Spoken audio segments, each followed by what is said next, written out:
We hope that you enjoy this message. For additional talks, please visit abcchurch.com. So we are continuing on in our series, which is entitled Shadowboxing. And the idea behind this series, we've been looking at this passage in 1 Corinthians chapter 9, where Paul comes and he tells us specifically that we shouldn't shadowbox, okay? What shadowboxing is more or less being outside of a boxing ring and just kind of throwing punches in the midair. You know, you're just throwing these punches.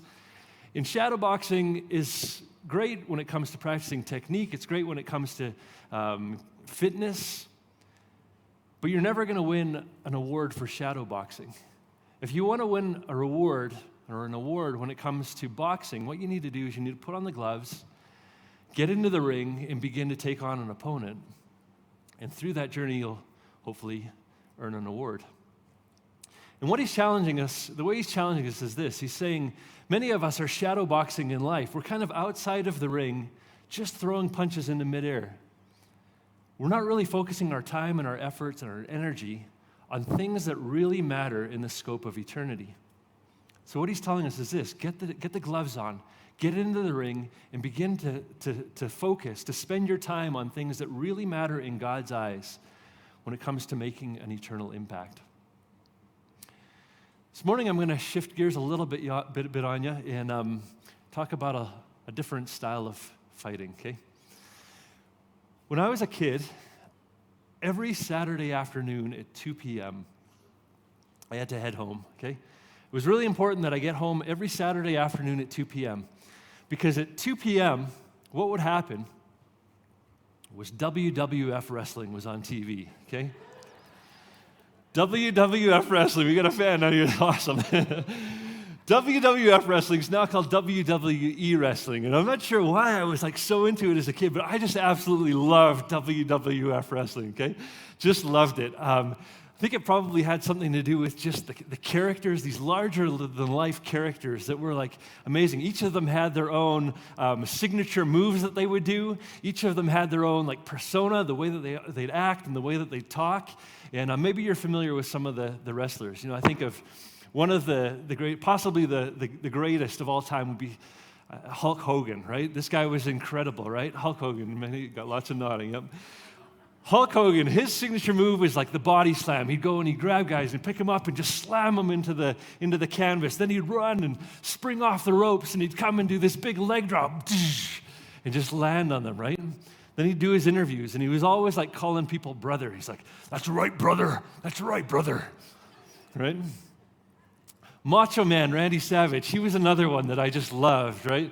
He would come out and he'd get up on the top rope and he'd just fly and do this flying elbow drop and land on his opponent. Then he'd do his interviews and he was always going, "Ooh, yeah." Loved it. All these other guys, I think of Jake the Snake Roberts would come in with his big python around his neck and he'd throw this big snake on his opponents. Brutus the Barber Beefcake with his big shears, he'd come out, big barber shears. These guys were so exciting. Hacksaw Jim Duggan with his big 2x4 that he'd come and hit people with. It was awesome. My favorite was probably the Ultimate Warrior. I loved that guy, you know. He would just haul it in the ring. He got like these straps around his biceps that just made his veins pop out of his arms like crazy. Fly into the ring, grab the ropes, pick guys above his head and just do this huge like press. It was awesome. Maybe you're familiar with some of the younger guys, and I think of The Rock, you know. Incredible guy. Can you smell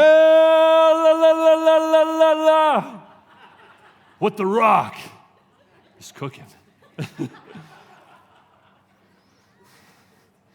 These guys are amazing, right? So entertaining. And think of these wrestlers, as big as their personas were, as amazing as they were and engaging as they were as characters, as amazing as they were as wrestlers.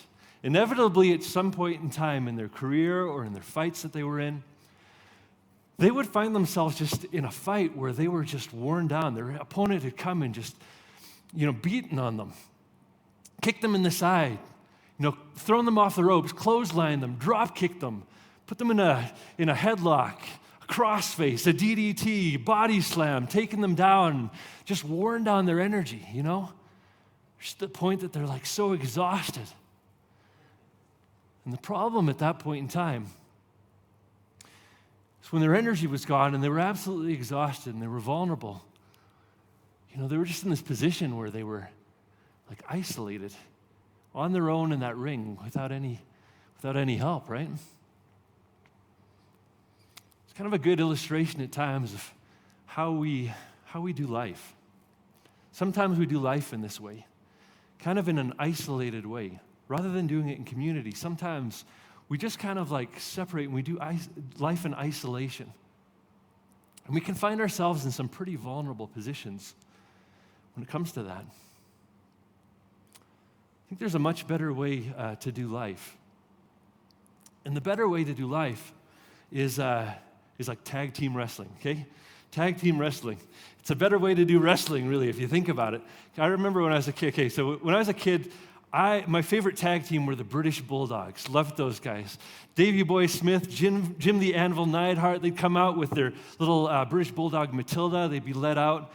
Incredible tag team. Or I think of like some guys like the Road Warriors. I don't know if you remember them. Big shoulder pads with spikes coming out of them. They look like super cool, right?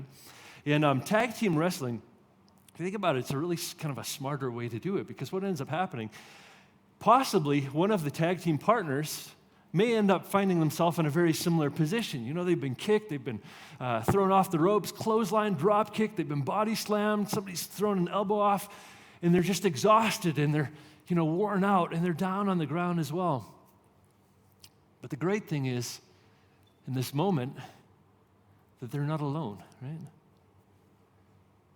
It's always like so dramatic. They're beaten, they're down, they've got nothing left, and then they're having to like stretch out to the ropes, and their partner's on the other side of the ropes, and it's like if they can just get there, Then all of a sudden the tag happens, and the other partner comes in, and he's like just smashing down on the opponent. And the cool thing is the guy that was exhausted is able to go on the outside of the ropes and just get a little bit of a rest. His partner is able to bring him or her incredible strength and add strength to their lives. When it comes to the way that you do life, how do you do life? Do you do life more like an individual wrestler? Or do you do life more like somebody who's in a tag team? When it comes to life, do you do life kind of isolated on your own? Or do you do life in relationship and community with others? What about when it comes to faith? Do you do faith kind of like, I don't really need the church, or do you do faith in community with others? What about when it comes to church? Do you do church kind of more isolated on your own? I'll just come, I'll take in the message, but then I'll kind of check out. Relationships are much more surface level. Or when it comes to church, do you do it more like in relationship, in community, having deep relationships with others, pouring into them and having them pour into you, strengthening them and having them strengthen you? If you're following along in your notes today, point number 1 is that God designed us for community, not isolation.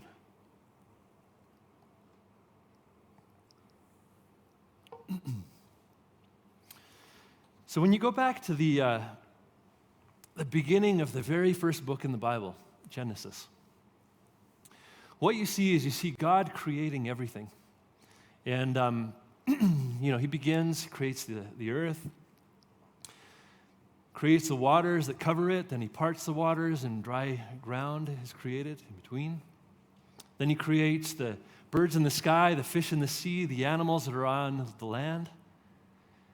And after each thing that he creates, he takes a moment to stop and to look at it and say that it's good. And for the first time, we end up seeing God say that something wasn't good.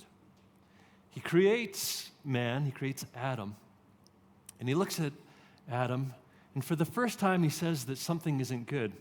It's found in Genesis 2:18. It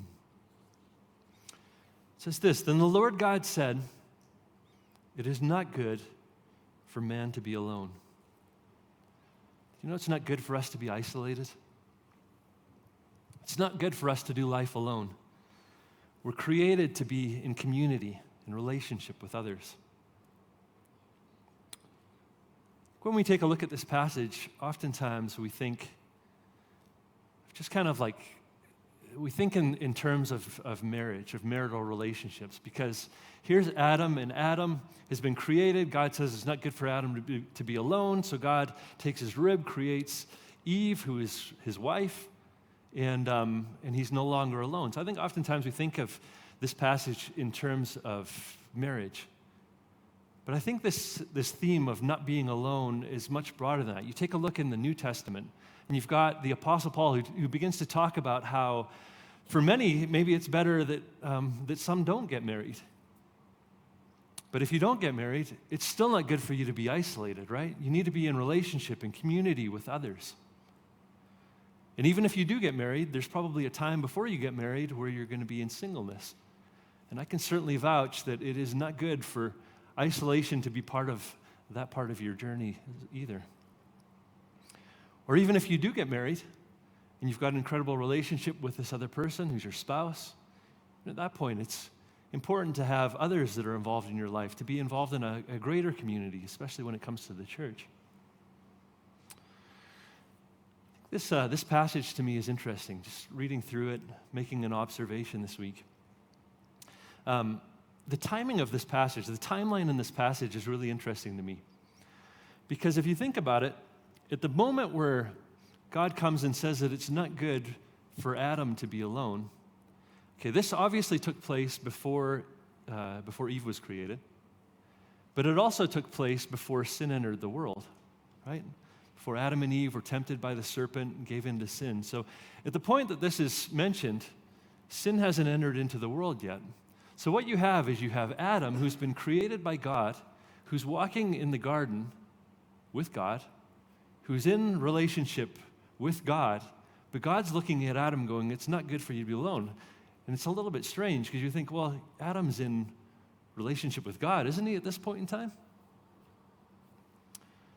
Within Christianity, at times we'll talk about how we're created with like a God-shaped void within our hearts. And we really need God in our lives in order to see that filled. And oftentimes we'll pursue so many other things trying to fill this void within us that can only be filled by God. But as I look at this passage, I think the reality is it seems as though there's probably another void that we're created with as well. And that is the void, the need to be in relationship with others, with other humans, right? When it comes to your life, do you do life in isolation, or do you do life in community with others? I think there's a deep need within us for relationship and for community. And remember back in the 80s, there was a song that became quite popular that I think really just kind of highlighted this need, this desire to be in relationship, to be in community with others. Let me read it to you. Maybe you're familiar with this. It goes like this. Making your way in the world today takes everything you've got. Taking a break from all your worries sure would help a lot. Wouldn't you like to get away? Sometimes you want to go where everybody knows your name, and they're always glad you came. You want to be where you can see our troubles are all the same. You want to be where everybody knows your name. You want to go where people know that people are all the same. You want to go where everybody knows your name. You guys recognize that? There's a deep desire within us for relationship. It was funny, this week I was like singing this in the kitchen as I was working on it. You gotta go where everybody knows your name. And my oldest son, Luke, he's like sitting over in our dining area, and he goes, oh, I bet they don't know my name. And I'm like, what are you talking about? I'm like, who doesn't know your name? He goes, Applebee's. Applebee's. And I'm like, what? Applebee's? I'm like, did Applebee's have this in like a commercial or something? He's like, yeah, that's the Applebee's song. I'm like, the Applebee's song. Okay. And then I was like, no, this is like from this TV show Cheers. And Cheers was like from the 80s, and it was a group of guys that were kind of desiring to be in relationship, community with each other, and they would come and they would gather around this bar and have conversations with each other. And he goes, oh, that sounds weird. I was like, you're right, it does sound weird. So Cheers, this is the famous song from Cheers. But I think it highlights just this desire, this need within us for community, for relationship. Over the course of time, there's been many studies that have taken place, and what they found is, as they've compared those that have done life more in isolation with those that have done life in community, that over and over and over, there's benefits to those who do life in community. There's health benefits, there's mental health benefits, there's benefits when it comes to happiness, and there's even benefits when it comes to longevity of life and lifespan. We're created to be in community with others. We have that void within us, and it's important that we not do life in isolation, but that we do life with others in relationship. Point number 2 is when we devote ourselves to having deep fellowship with each other, we thrive.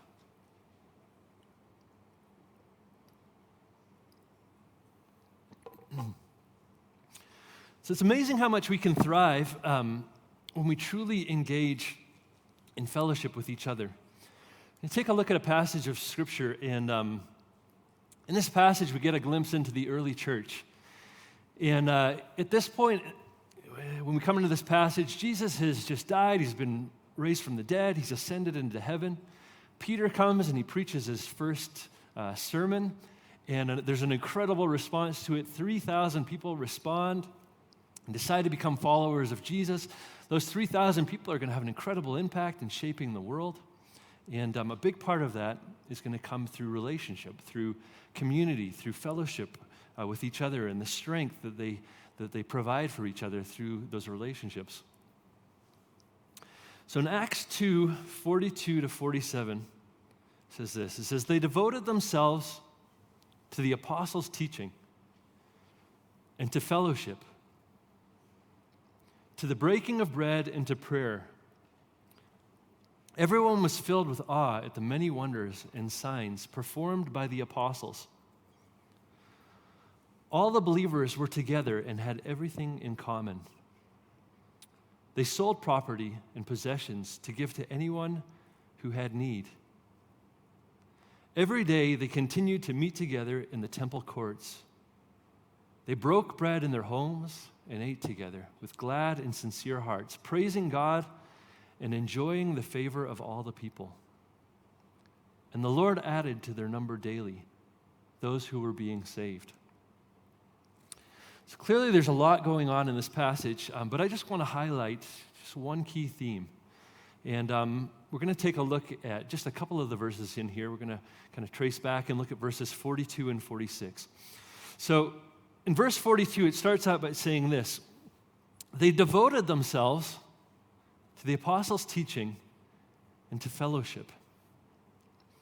They devoted themselves, in the context of what we're talking about today, specifically to fellowship.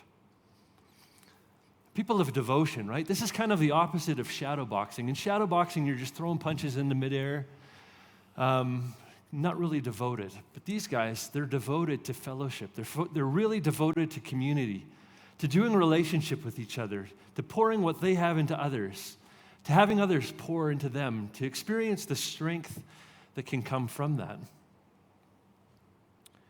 And how did they do that? Well, it continues on, 46, it says, every day they continued to meet together in the temple courts. They broke bread in their homes and ate together with glad and sincere hearts.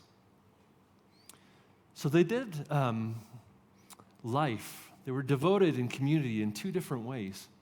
One, in the temple courts, okay? And then secondly, not just in the temple courts, but also in their homes, okay? Pretty much, if you were to categorize that, what they were doing is they would meet in a large group setting, and then they would meet in a small group setting. Or if you were to put that into the context here at ABC, we would meet together on a Sunday morning right here in a large group gathering, but then they would also meet in life groups, in a small group gathering, getting together and being involved intricately in each other's lives. Does this describe the approach that you take when it comes to fellowship? I'm concerned that if this passage were written about our culture, that it might be written in a slightly different way.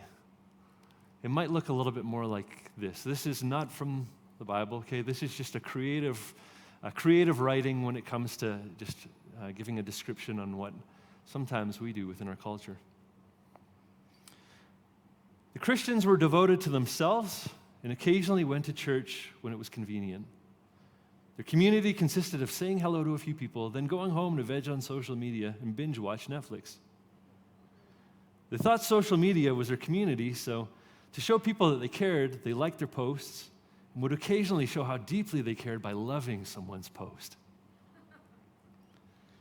No one was filled with awe around them because they weren't any different from their culture. They didn't have real community, so they didn't have a lot in common.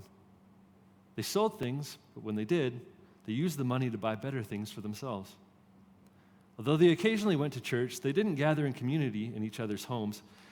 Everyone had their own excuses as to why, but as a result, their lives began to deteriorate, and so did their city.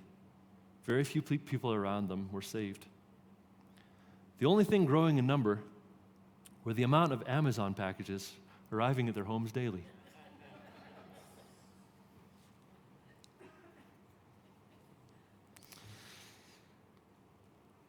So that's a little bit rough, right? But I would ask you this question. For those two writings, one describing the early church, another describing some common trends within our culture, which one best describes you? Which one best describes you and the way that you approach fellowship, community, relationships with others? So think of a few different scriptures that I find challenging. Scriptures that we've talked about a lot, and the way that we're supposed to interact and relate to others within church. I think of one that talks about how we're supposed to spur one another on towards love and good deeds. If you think about your journey here at ABC, is there anyone that comes to mind that you're spurring on towards love and good deeds? Can you think of somebody? You go, yeah, I'm spurring on Mike and Stacy towards love and good deeds. Is there anyone that comes to mind for you? Are you engaged at that level relationally? We're told that we should encourage each other, right? I think of that when it comes to the church. Is there anyone that when you think of encouraging others that you're currently encouraging them? I go, yeah, Bob and Mary, I'm encouraging them. We're told that we should lay down our lives for others, to serve others. When you think of that, is there anyone that you're currently laying down your life for to serve at the church? George and Tammy, laying down my life for George and Tammy. Is there anyone that comes to mind for you? How deeply are you engaging in a relationship? If there's no one that comes to mind, or even if there is, I want to give you a challenge today, okay? The challenge is just to engage more deeply in relationship, in community, in fellowship with others. I think one key way that we can do that is by engaging in life groups, right? We just talked about engaging in large group settings on Sunday mornings, but also engaging in smaller settings, just being intricately involved in each other's lives, encouraging each other, spurring one another on. And today, we're starting sign-ups for our spring semester of life groups. So I want to give you guys the challenge just to engage, to sign up for a life group. In just a moment, Pastor Sean is going to come, and he's going to walk us through the process with a little bit more detail when it comes to signing up for life groups. But before he comes, I just want to give you a little bit of an overview of some of the different types of groups that we have. So we have 36 different groups that are about to launch, and there's just something for all different demographics, age demographics. Just to give you a little bit of an overview, here's what we have. We've got Bible studies, great way to connect relationally, great way to grow in your faith. We've got video-based studies. We've got a prayer and worship group. We've got a bowling group. What a great way to get together and just enjoy each other's company, pour in each other, be there for each other. Games groups, cookouts and potlucks, disc golf. We've got girls groups, boys groups, kids groups, youth events. We've got seniors lunches. We have a video game group. We've got coffee groups, ice cream groups. We've got a plant cutting exchange group. We've got serving groups, a ladies' spring tea. And we also have lunch and dinner groups. There are so many different ways for us to connect over the coming semester. What I want to do is just encourage you guys and challenge you guys. Let's connect on a deeper level when it comes to community, when it comes to relationship. I want to challenge you guys.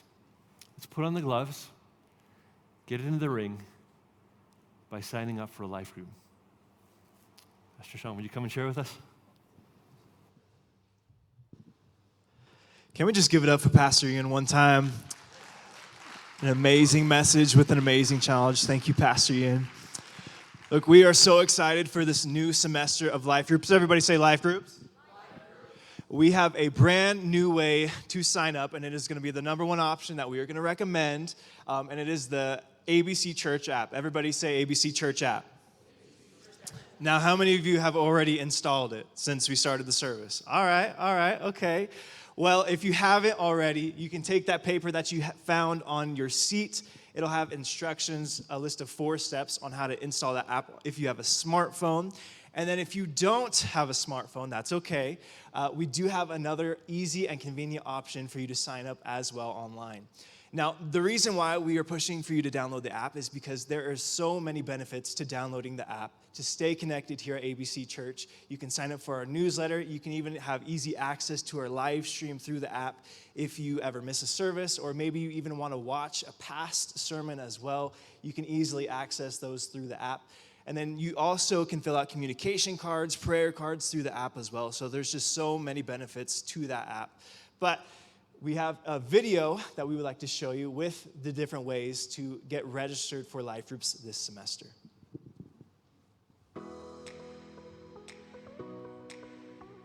We are excited to begin a new semester of life groups here at ABC Church. This year, we will be using a new life group system and will be welcoming a new and convenient way to register for life groups from your phone. Step 1. Register using the brand new ABC Church app. Search for Church Center app in your mobile device's app store.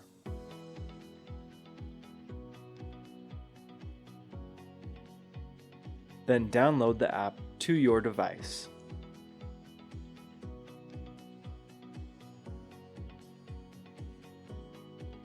Step 2. Open the app once it has finished downloading. The app may ask you to allow notifications. We would recommend you allow notifications to stay up to date with any groups and ABC Church info. Next, click Get Started and choose whether you would like to allow the app to use your location. After, continue to search for and select Austin Bluffs Church.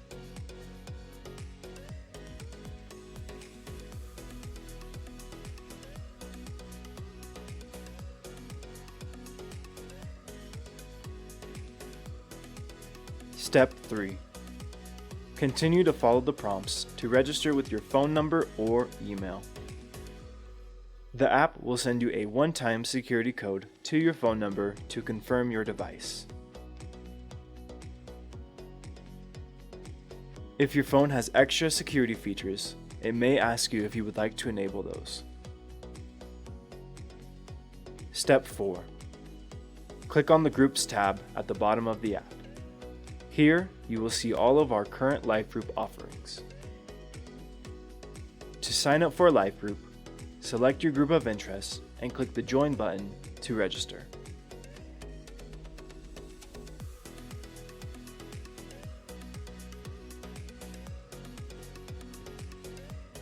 Another way to register for life groups this semester is through your laptop or computer. Open any browser and go to abcchurch.com/lifegroups. Here you will see our current life group offerings. Click Log In located in the upper right-hand corner. Follow the prompts to register with your phone number or email.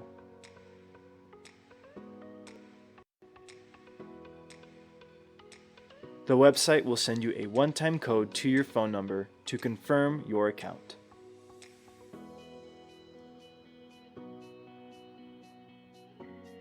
Once you have finished logging in, click on your group of interest. Then click the Join button to register for that group.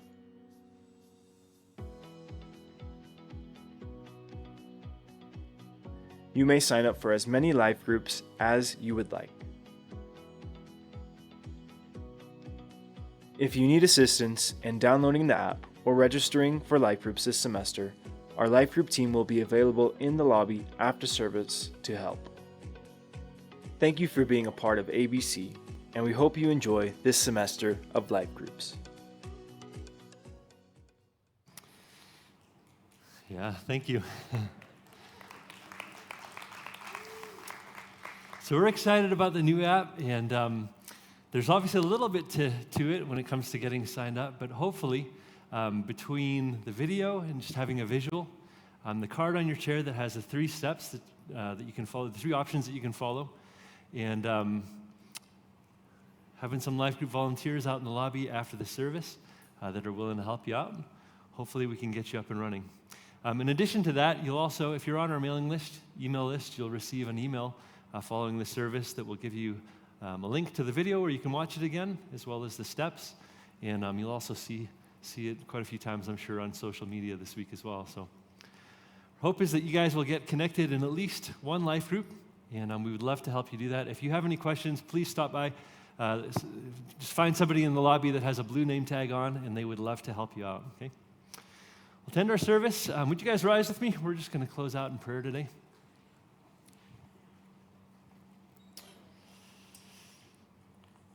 Heavenly Father, we're just grateful for your love for us, grateful that we get to be in a relationship with you. God, we realize that you have created us not to live life in isolation, but you've created us to do life with others, to be in community, to be devoted deeply to fellowship. And Lord, I just pray that you'd help us in that process. I pray that you just guide us in the life group process, help us to get connected when it comes to that, and just to really spur others on, to be strengthened by others, to help strengthen each other. Lord, we're grateful for your love again, and we just pray this all in your incredible, incredible name, Lord Jesus. Amen. We hope you've enjoyed this message. For additional talks, please visit abcchurch.com.